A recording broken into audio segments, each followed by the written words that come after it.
جیسا کہ فرمایا گیا وَلَهُمْ آذَانٌ لَا يَسْمَعُونَ بِهَا أُولَٰئِكَ كَالْأَنْعَامِ بَلْ هُمْ أَضَلُّ وَأُولَٰئِكَ هُمُ الْغَافِلُونَ۔ غافلوں کو تنبیہ فرمائی کہ جو کان رکھتے ہیں، آنکھیں رکھتے ہیں، زبان رکھتے ہیں، مگر اس کے باوجود جو اللہ چاہتا ہے وہ نہیں سنتے، وہ نہیں بولتے، تو فرمایا گیا کہ یہ جانوروں کی مثل، انعام کی مثل ہے، اور فرمایا ان سے بھی بدتر ہیں اور یہ لوگ غافل ہیں۔ وَأُولَٰئِكَ هُمُ الْغَافِلُونَ۔ اور ایک مقام پہ لوگوں کی غفلت کو بیان کرتے ہوئے اللہ کا کلام فرماتا ہے اقترب للناس حسابهم وهم في غفلة معرضون۔ لوگوں کا حساب قریب آ گیا اور وہ غفلت میں منہ پھیرے ہوئے ہیں، حساب ان کا قریب آ گیا۔ تو محترم سامعین، ہمارے پیارے نبی صلی اللہ تعالی علیہ وآلہ وسلم نے ہمیں مشقت کا درس دیا ہے۔ قرآن پاک نے ہمیں مشقت کا درس دیا کہ انسان مشقت والے کام کرے، متحرک رہے، سست نہ ہو جائے۔ اور قرآن پاک نے بتایا لا اقسم بهذا البلد وانت حل بهذا البلد ووالد وما ولد لقد خلقنا الانسان فی کبد۔ لقد خلقنا الانسان، ہم نے انسان کو پیدا کیا فی کبد، مشقتوں میں رہتا ہوا، کہ انسان مشقتوں کو برداشت کرے، بڑے کام کرے، یہ درس دیا گیا ہے۔ اور ہمارے پیارے نبی صلی اللہ تعالی علیہ وآلہ وسلم نے فرمایا الزحمۃ رحمۃ، جو مشقت ہے وہ تمہارے لیے رحمت ہے، کہ آج تم مشقت اٹھاؤ، بڑا کام کرو، تمہارے اندر سستی نہیں آئے گی اور یہی مشقت تمہارے لیے رحمت بن جائے گی۔ روزے کے اندر ایک مشقت ہے، حج کے اندر ایک مشقت ہے، رزق حلال کے اندر ایک مشقت ہے۔ رزق حلال کو مانا چاہے جائے کہ اس کے اندر مشقت ہو، لیکن اس مشقت کے اندر اللہ رب العزت نے رحمت رکھی ہے۔ تو ہمارے پیارے نبی صلی اللہ تعالی علیہ وآلہ وسلم نے ہمیں محنت کا درس دیا، جیسا کہ حدیث پاک میں آتا ہے الکاسب حبیب اللہ، کہ محنتی اللہ کا دوست ہے، اللہ کا پیارا ہے۔ ہاتھ پھیلانا، سوال کرنا، لوگوں سے امیدیں لگانا، اس سے ہمارے پیارے نبی صلی اللہ علیہ وآلہ وسلم نے منع فرمایا، اور مانگنے والوں سے فرمایا کہ جو آج مانگتے ہیں کل قیامت کے دن ان کے ماتھے کے اوپر داغ ہوگا، نشانات ہوں گے کہ یہ مانگنے والے تھے، یہ سائلین تھے، یہ سوال کرتے تھے، یہ محنت اور مشقت نہیں کرتے تھے۔ ہمارے پیارے نبی صلی اللہ علیہ وآلہ وسلم کی بارگاہ میں ایک صحابی آئے، حضرت انس رضی اللہ تعالیٰ عنہ راوی ہیں، ابو داؤد شریف کے اندر کتاب الزکوٰۃ، جہاں پہ زکوٰۃ کا بیان ہے، وہاں پہ یہ حدیث پاک موجود ہے کہ نبی پاک علیہ السلام کی بارگاہ میں صحابی آتے ہیں اور آ کر سوال کرتے ہیں کہ میری مدد فرمائیے، امداد کا سوال تھا۔ نبی پاک علیہ السلام آپ نے فرمایا کہ کیا آپ کے گھر کے اندر کچھ نہیں؟ صحابی بولے کہ یا رسول اللہ، ایک پانی پینے کا پیالہ اور ایک اوڑھنے کا کمبل، اس کے علاوہ ہمارے گھر میں کچھ نہیں۔ ایک کمبل ہے جس کو نیچے بھی رکھا جاتا ہے اور اوپر بھی لیا جاتا ہے، اور پانی پینے کا پیالہ ہے، اس کے سوا کچھ نہیں۔ نبی پاک صلی اللہ تعالی علیہ وآلہ وسلم نے فرمایا کہ وہ دو چیزیں ہی میرے پاس لے آؤ۔ جب وہ صحابی پیالہ اور کمبل لے کر حضور کی بارگاہ میں آ گئے، نبی پاک علیہ السلام نے اپنے صحابہ کے سامنے کھڑے ہو کر ارشاد فرمایا کہ کون ہے جو ان چیزوں کو خریدنا چاہتا ہے۔ ایک صحابی کھڑے ہوئے کہ یا رسول اللہ میں اس کو 1 درہم کے اندر خریدنا چاہتا ہوں۔ نبی پاک علیہ السلام نے فرمایا کہ اور کون ہے جو اس سے مہنگا خریدے گا۔ ایک اور صحابی کھڑے ہوئے کہ یا رسول اللہ میں اس کو 2 درہم کے اندر خریدتا ہوں، چاندی کے درہم ہوتے تھے۔ تو نبی پاک علیہ السلام نے فرمایا کہ اس کو لے لو۔ اس سے 2 درہم لیے اور 2 چیزیں اس کو دے دی، پیالہ اور کمبل، اور اس صحابی سے فرمایا کہ 1 درہم کا غلہ خریدو، اپنے گھر والوں کے لیے کھانا، آٹا، جو بھی راشن ہے 1 درہم کا اس سے خرید لو، اور فرمایا کہ دوسرے درہم سے بازار کے اندر جاؤ، کلہاڑی لے کر آؤ۔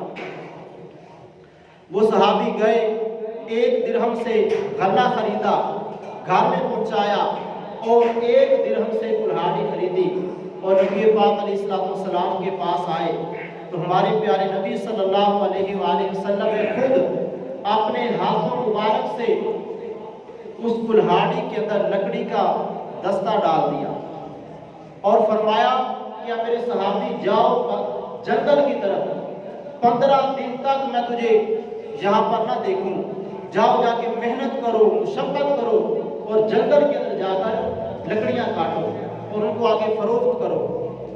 جب وہ صحابی اس کلہاڑی کو لے کر جنگل کی طرف گئے اور جا کر وہاں پر لکڑیوں کو کاٹا، پھر ان کو آگے فروخت کیا، لوگوں کے اندر تقسیم کیا، فروخت کیا۔ 15 دن کے بعد جب دوبارہ واپس آئے تو کیا دیکھا کہ اس صحابی کے ہاتھ کے اندر 10 درہم تھے، جس کے پاس پہلے 1 درہم بھی نہیں تھا۔ آج وہ محنت کر کے جنگل کے اندر لکڑیاں کاٹ کے محنت مشقت کر کے جب واپس آئے ہیں تو 10 درہم ان کے پاس تھے۔ تو نبی پاک علیہ السلام کو جب آ کر اس نے بتایا اور دکھائے تو حضور خوش ہوئے، بہت زیادہ خوش ہوئے، اور حضور نے فرمایا کہ سب سے پسندیدہ عمل اور پسندیدہ کمائی وہ ہے جو انسان اپنے ہاتھوں سے کماتا ہے۔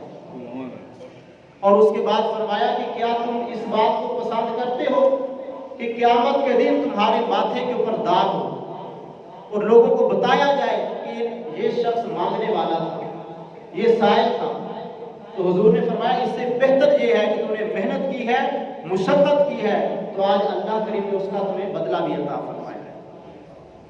تو نبی کریم علیہ السلام نے ہمیں محنت کا درس دیا، مشقت کا درس دیا کہ آج محنت کرو گے، مشقت اٹھاؤ گے، اللہ کریم دنیا کے اندر بھی اس کی برکتیں عطا فرمائے گا اور قیامت کے دن اس کا اجر و ثواب بھی نصیب فرمائے گا۔ تو محنت اور مشقت یہ عیب نہیں ہے، یہ جرم نہیں ہے، بلکہ محنت اور مشقت کرنا یہ ہمارے نبی پاک علیہ السلام کی سنت بھی ہے، آپ کا درس بھی ہے، اور اللہ تبارک و تعالیٰ کی بارگاہ میں پسندیدہ عمل بھی ہے کہ محنت و مشقت کر کے کمایا جائے اور اس کو کھایا جائے۔ دیکھیں ہمارے پیارے نبی صلی اللہ علیہ وآلہ وسلم نے فرمایا کہ ان اللہ یحب العطاس ویکرہ التثاؤب۔ یہ حدیث ہے جامع صغیر کے اندر، حضور فرماتے ہیں کہ اللہ تعالی چھین کو پسند فرماتا ہے اور جماہی کو ناپسند فرماتا ہے۔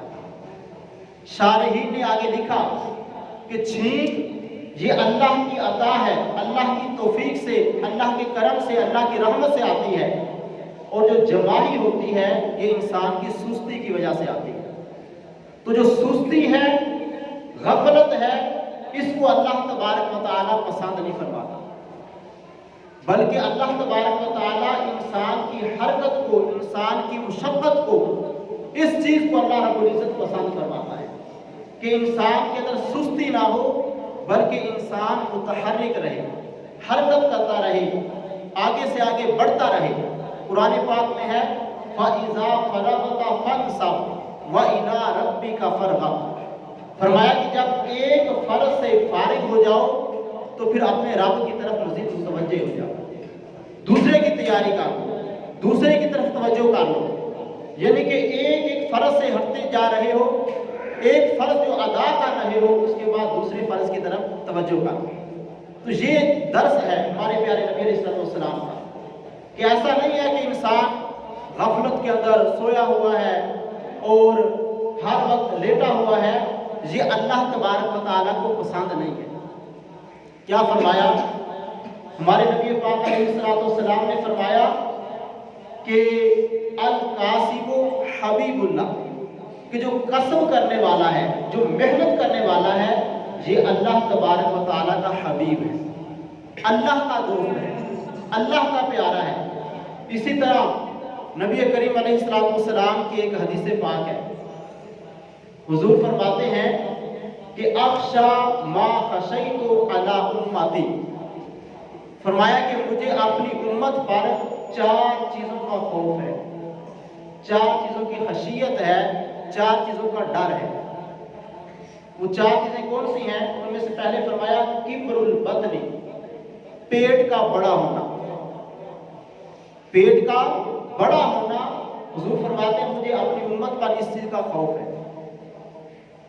اور یہاں پر بھی علماء نے لکھا کہ پیٹ کا بڑا ہونا، ایک تو ہے بیماری، آزمائش، تکلیف، اس کی وجہ سے ایسا ہو جانا، اور ایک ہے زیادہ کھانے کی وجہ سے پیٹ کا بڑھ جانا، کھایا اور انسان لیٹ گیا، بیٹھ گیا، کوئی مشقت والا کام نہ کیا، یعنی کہ کوئی بیماری نہیں ہے، صرف تن آسانی کی وجہ سے، راحت قلبی کی وجہ سے، کہ انسان بس آرام پسند ہے، کھایا اور اس کے بعد بیٹھ گیا، کوئی کام نہیں کرتا، محنت نہیں کرتا، اس وجہ سے اگر پیٹ کا بڑھ جانا اور انسان موٹا ہو جانا، تو اس کو حضور فرماتے ہیں میری امت کے اوپر مجھے اس چیز کا خوف ہے، یعنی کہ اس کو پسند نہیں فرمایا، یہ پسندیدہ عمل ہے۔ اور حضور کا فرمان ہے کہ طاقتور مومن کمزور مومن سے اللہ کو زیادہ پسند ہے۔ جس مومن کے اندر طاقت ہو تو ظاہر سی بات ہے طاقت حرکت سے آتی ہے، قوت سے آتی ہے، متحرک ہونے سے آتی ہے، نہ کہ طاقت صرف بیٹھنے سے آ جائے۔ انسان چلتا پھرے اور حرکت کرے، محنت کرے، مشقت کرے۔ اسی طرح دوسرا حضور فرماتے ہیں کہ مداومۃ النوم، دوسرا جس کا مجھے خوف ہے کثرت نیند کا، نیند کو زیادہ لینا، نیند کو پسند کرنا، زیادہ ٹائم سونا۔ حضور فرماتے ہیں مجھے اس چیز کا بھی خطرہ ہے۔ اور تیسری بات فرمایا الکسل، جو سستی ہے، سستی، اس کا بھی حضور فرماتے ہیں کہ مجھے میری امت کے اوپر خوف ہے۔ اور چوتھا فرمایا وضعف الیقین، ایمان کا، اپنا یقین کا کمزور ہونا، اس کا خطرہ ہے۔ تو اگر ہم ان 4 چیزوں کو دیکھیں تو اس میں ایک سستی بھی ہے، کہ سستی کو ہمارے پیارے نبی صلی اللہ علیہ وآلہ وسلم نے پسند نہیں فرمایا۔ اللہ رب العزت بھی اس چیز کو پسند نہیں فرماتا ہے کہ بندہ سست ہو۔ تو محترم سامعین، اسی طرح ایک حدیث پاک یہ ہے کہ ان اللہ یحب العبد المؤمن المحترف، کہ بے شک اللہ تبارک و تعالی محنت کرنے والے، جو طلب معاش کی کوشش کے اندر محنت کرتا ہے، فرمایا اللہ کریم اس بندے کو پسند فرماتا ہے۔ تو اب ان احادیث کو اگر ہم دیکھیں تو یہاں سے پتہ چلتا ہے کہ محنت اور مشقت کرنا، انسان کا متحرک رہنا، یہ اللہ رب العزت کو کتنا پسند ہے، بجائے اس کے کہ انسان غفلت کی زندگی گزار رہا ہو۔ تو ان حدیثوں کے اندر دنیا بھی ہے، دین بھی ہے، یعنی کہ بندہ دین کے لحاظ سے بھی سستی نہ کرے۔ اب ایک نماز ہے، نماز کے بارے میں کیا حکم ہے؟ ان الصلاۃ کانت علی المؤمنین کتابا موقوتا، کہ بے شک نماز جو ہے وہ مومنوں پہ وقت مقررہ میں فرض کی گئی۔ یہاں پر وقت ہے کہ جو بندہ اپنے وقت کا لحاظ کرتا ہے، وقت کو سامنے رکھتا ہے، اس بندے کے اندر سستی نہیں آتی۔ تو نماز کا جو تعلق ہے یہ بھی وقت کے ساتھ ہے۔ تو اب بندہ اتنا سست ہو کہ نماز بھی ادا نہ کرے، اور قرآن پاک نے اس چیز کو بیان کیا کہ بعض لوگوں کی صفت ہے کہ نماز کے اندر سستی کرنا۔ وَإِذَا إِلَى الصَّلَاةِ قَامُوا كُسَالَىٰ، قرآن کہتا ہے منافقین کے بارے میں کہ جب نماز میں کھڑے ہوتے ہیں تو سستی کے ساتھ نماز میں کھڑے ہوتے ہیں۔ یہ ان کی علامت ہے کہ نماز اگر پڑھیں گے بھی تو سستی کے ساتھ. تو جو لوگ پڑھتے ہی نہیں، نماز کے قریب ہی نہیں آتے، تو آپ دیکھیں کہ وہ کتنے بڑے سست لوگ ہیں. تو سستی کو تو ہمارا دین پسند نہیں کرتا، اور یہ بندہ ہے کہ سستی کی وجہ سے فجر کی نماز ہی نہیں پڑھتا. ایسا ہے کہ نہیں ہے؟ اور جماعت ترک کر دینا یہ بھی سستی کی علامت ہے.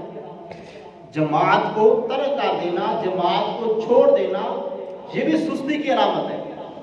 اور آج دیکھیں ہم نے صبح درس کے اندر پڑھا اقیم الصلاۃ لدلوک الشمس الی غسق اللیل وقرآن الفجر. صبح کا قرآن پڑھنا نماز کے اندر، اس کی فضیلت کیوں بیان کی گئی کہ صبح کی جو نماز ہے جماعت کے اندر قرآن کی تلاوت زیادہ کی جاتی ہے، اور صبح کی نماز کے اندر رات والے فرشتے بھی حاضر ہوتے ہیں، دن والے فرشتے بھی حاضر ہوتے ہیں. جو رات کو آئے تھے ان کے جانے کا ٹائم ہے، وہ فجر کی نماز پڑھ کے جاتے ہیں. جو دن والے آنے ہیں وہ فجر کی جماعت کے اندر آ جاتے ہیں کہ سارا دن انہوں نے ڈیوٹی کرنی ہے. تو اس لیے صبح کے قرآن کی فضیلت کو اور اس کی جماعت کو اتنی فضیلت کے ساتھ، تاکید کے ساتھ بیان کیا گیا کہ وہ قرآن الفجر ان قرآن الفجر کان مشہودا. قرآن نے خود گواہی دے دی ہے کہ فجر کے قرآن کے اندر تو فرشتے بھی نازل ہوتے ہیں، وہ حاضر ہوتے ہیں، مشہود ہوتے ہیں. تو اسی طرح جس طرح ہم نمازوں کے اندر غفلت کرتے ہیں، یہ سستی کی علامت ہے، اس کو چھوڑا جائے. رات کے بارے میں فرمایا گیا کہ عشاء کی نماز جماعت کے ساتھ ادا کرو، اور فجر کی نماز جماعت کے ساتھ ادا کرو. اللہ کریم جو ہے ساری رات کے قیام کا ثواب عطا فرمائے. تو دیکھیں بندہ سویا ہوا ہے، سونا یہ بھی ضروری ہے. وَجَعَلْنَا اللَّيْلَ لِبَاسًا، ہم نے رات کو تمہارا لباس بنایا ہے، تم سو جاؤ. وَجَعَلْنَا النَّهَارَ مَعَاشًا، اور دن کو ہم نے معیشت کے لیے بنایا. ایسا نہیں ہے کہ بندہ دن کو تو 1 بج رہا ہو، ابھی ہماری ڈیوٹی کا ٹائم شروع ہوگا، یہ ڈیوٹی کا ٹائم شروع ہو رہا ہے کہ اب ہم نے 1 بجے جانا ہے. اور جس کو اللہ فرما رہا ہے وَجَعَلْنَا النَّهَارَ مَعَاشًا، اگر ہم دیہات میں جائیں تو وہ 1-2 بجے تو اپنے کام سے فارغ ہو چکے ہوتے ہیں، ان کے وہ شام کا ٹائم ہو رہا ہوتا ہے کہ اب ہمارا دن گزر گیا، ہم نے محنت کی ہے، مشقت کی ہے. اور ایک وہ ہے کہ بندہ 1 بجے 2 بجے آپ اٹھنا کی تیاری کر کے آپ اپنے کام پہ جائیں. تو اس چیز کے اندر ہمارے نبی پاک علیہ السلام نے فرمایا کہ اللہ رب العزت نے صبح کے وقت کے اندر میری امت کے لیے برکت رکھی ہے، صبح کے وقت کے اندر. تو اب ایک بندہ نماز ہی نہ پڑھے، اس وقت اٹھے ہی نہ، دعا ہی نہ مانگے، تو یہ کتنی جو ہے وہ ایک غفلت ہے اور سستی ہے. تو اللہ رب العزت نے اس چیز کو پسند نہیں فرمایا ہے. ہمیں مشقت کا درس دیا گیا، لقد خلقنا الانسان فی کبد، کہ انسان مشقتوں میں رہتا ہوا پیدا کیا گیا ہے، کہ اس کے اندر مشقتیں بھی آئیں گی. اور اسی طرح فرمایا گیا الزحمت رحمت، اب یہ بھی حدیث ہے، الزحمت رحمت، جو زحمت ہے وہ رحمت ہے. زحمت سے مراد ایک تو انسان اپنی طرف سے خود عذاب لے آتا ہے، وہ مراد نہیں ہے، بلکہ یہاں پر مفسرین فرماتے ہیں زحمت سے مراد مشقت ہے، کہ جب بندہ مشقت اٹھاتا ہے، محنت والا کام کرتا ہے، تو حضور فرماتے ہیں الزحمت مشقت، اللہ نے اس مشقت کو میری امت کے لیے رحمت بنا دیا کہ آج یہ مشقت اٹھائے گا، محنت کرے گا، تو اللہ کریم اس کی دنیا کو بھی سنوارے گا اور آخرت کو بھی سنوارے گا. تو اسی طرح میرے محترم سامعین،